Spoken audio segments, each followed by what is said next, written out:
पुराने जमाने की बात है। एक गांव में एक बूढ़ी अम्मा रहती थी। वो रोज अपने घर को साफ सुथरा रखती। एक दिन वो आंगन में झाड़ू लगा रही थी, तभी हल्की ठंडी हवा चली।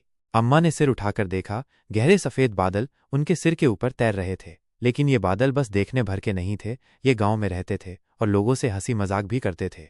जैसे ही अम्मा झाड़ू लगाने लगीं, एक शरारती बादल नीचे झुका और उनके सिर को हल्के से छू लिया। अम्मा चौंक गईं। उन्होंने उसे नजरअंदाज किया और फिर सफाई में लग गईं। लेकिन बादल तो जिद्दी था। वो बार बार नीचे आता, अम्मा के सिर को छूता और उन्हें परेशान करता। अब अम्मा को गुस्सा आ गया। उन्होंने झाड़ू उठाकर बादल की तरफ लहराया और जोर से बोली, बस बहुत हुआ। मैंने तुम्हें हमेशा अपने गांव में रहने दिया, लेकिन अब तुम मुझे परेशान कर रहे हो। मैं तुम्हें श्राप देती हूँ, तुम हमेशा के लिए धरती से ऊपर चले जाओगे। अम्मा की आवाज गूंज उठी और अचानक तेज हवा चली। बादल कांपने लगे और धीरे धीरे ऊपर उठने लगे। वे चीखने लगे, अम्मा हमें माफ कर दो। लेकिन अम्मा ने कुछ नहीं कहा।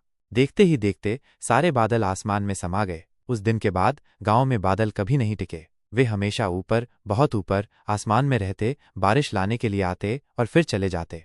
गांव वालों ने अम्मा से पूछा, अब हमारे बादल कहाँ चले गए? अम्मा ने मुस्कुराकर कहा, ऊपर चले गए, जहां उन्हें रहना चाहिए था।